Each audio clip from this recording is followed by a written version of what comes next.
Jim, I'm going to start with you because as I was talking to the former FBI agent there, and every time we do something on gun control, it always boils down, when it comes to the email, at least that I get of the response, it's a conservative issue or it's a liberal issue. Liberals want to ban guns and take away my rights. Conservatives say, this is my right. But no one has the right to terrorize and kill people. And you heard the FBI agent say people are being killed, not conservatives or liberals. Well, absolutely. I really don't think it's a conservative liberal issue. I'm a strong supporter of the Second Amendment. The Republican Party is a strong supporter of the Second Amendment. But we've got to find a solution to the issues where dangerous criminals are getting guns and they're hurting and killing people. I don't look to Europe to tell us how we should solve this crisis. I think we need to make sure that we have very thorough background checks, that we have very extensive gun laws. Okay, hang on. Sure. Why not look to Europe? Well, because, and I'm going to get your response. I'm going to get you guys in here. Because when you look at gun violence in Europe, below the U.S., less guns in the U.S., they have problems too. They've had several of these mass killings. I think David Sirota said 9 in the past, what, 10 years you said, David? I just 11 in the past. 11 in the past 10 years. I just reeled off 5 or 6 in the past month. They've got to be doing something right.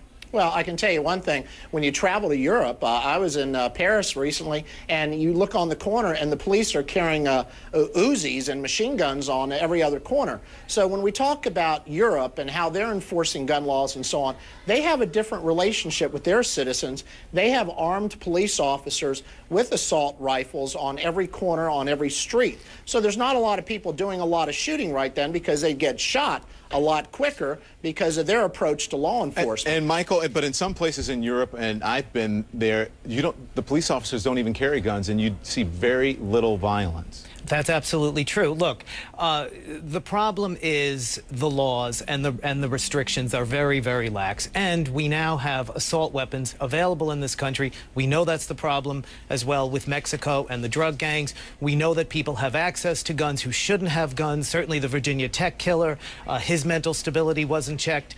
And we have right now a real paranoia on the right that is whipping people up. We have Representative Michelle Bachmann. I'd like Mr. Greer to address this, a member of his party, saying our opposition needs to be armed and dangerous. Okay. We have 1.2 million background checks more in the last 4-month period because the right has been whipped up into thinking Barack Obama is going to take away their Second Amendment rights, and that's not true. We're talking about restrictions, not taking away all the guns. I want to let David Sirota get in on this because, David, you were saying, that's not necessarily true. I think you may agree with Mr. Greer here to some point at least, because you're saying Europe has the same problem as us.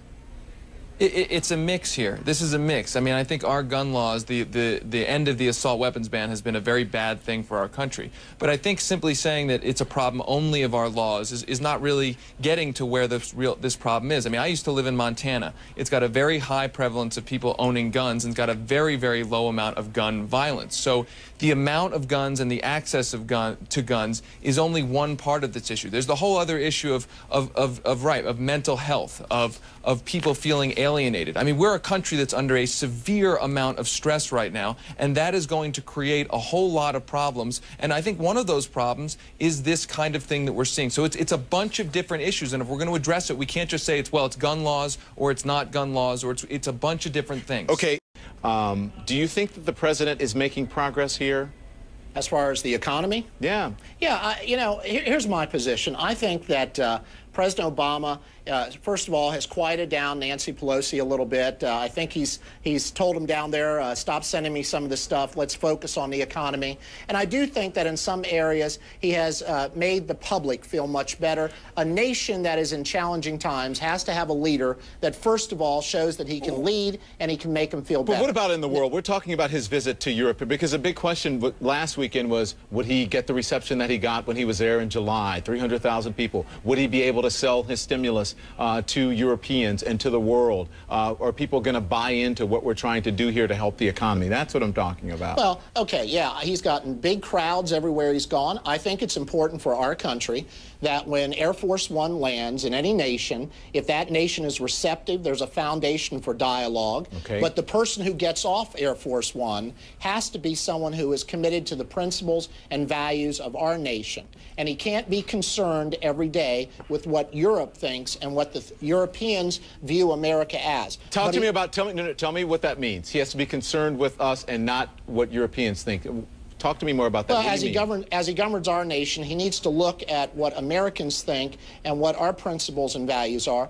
But I do believe that it is good that we have a fresh face over there, that we have people that are willing to sit down and talk to us. Okay, hang on. Because when I hear that, you know, I heard the president in that soundbite, and then it was longer when he talked about bringing the world economy together. And I said, you know what? We're going to hear he's waving the white flag of surrender. This is going to be fascism. This is going to be socialism. This is going to be communism. And not 5 seconds after he gave that speech, that is exactly what people were saying. Michael. Well, we've seen again, it takes us back to the gun discussion, a frenzy on the right, a paranoia from some members of Congress, Republicans, as well as Fox News, Glenn Beck. First it was socialism, now it's fascism. I don't think these people know what that really means, what any of it means. We are doing what we have historically done in this country to solve our economic crises. Okay. We are having the government get involved. That is an important thing. I've got to get David Sirota in here. David, you know, what do you think? Are we leaning towards, you know, this world economy? And if we are, should people necessarily be afraid of that? Well, what's fascinating is that the Europeans, in many ways, won out in this, and I think that's not actually a bad thing. We had a couple of European leaders who have been pushing the Obama administration to regulate, to embrace better regulation of our financial system, and what you saw out of the G20 was a unified front for more financial regulation. Where Obama, I think, came up a little bit short was in pushing countries like France and Germany to pass their own kind of stimulus, and I think that's going to be a continued challenge. All right, I want to talk to you about marijuana, the decriminalization of marijuana. Again, we're doing this only because the president's there, and we're wondering, is there something that we can learn? And I'm sure they can learn some things from us as well. But since we're here and we're talking about them, what can we learn when it comes to the decriminalization of marijuana, and in some places the legalization of marijuana, because you have a number of European countries where it is decriminalized and you don't have people going to jail for petty crimes, and the crimes aren't as bad as here. David? Well, what we can learn is that Portugal has basically legalized drugs, and there's other places in Europe that have lesser punishment for drug crimes, and the usage of drugs is lower in those countries. Those countries are more tolerant, there's less drug crime, and there's less of an incarceration rate. And what you've seen is Hillary Clinton and Senator Jim Webb this week, I think, say that we should look at that issue and look at how to reform our criminal justice system from countries that have successfully done that in places like Europe. Hey, thank you guys. The president talked about arrogance, not only from Europeans, but from Americans while he's on his trip over there. Take a listen. I want to talk about it. In America, there's a failure to appreciate Europe's leading role in the world. Instead of celebrating your dynamic union and seeking to partner with you to meet common challenges, there have been times where America has shown arrogance and been dismissive, even derisive. And then he goes on to say that Europe does the same thing too. I hear Europeans saying, oh, you Americans and your big SUVs, as they call SUVs, or you Americans and your big houses and whatever, and, you know, that's kind of, it's a snotty statement. And we hear it from both sides. What do you make of what the president said there, David?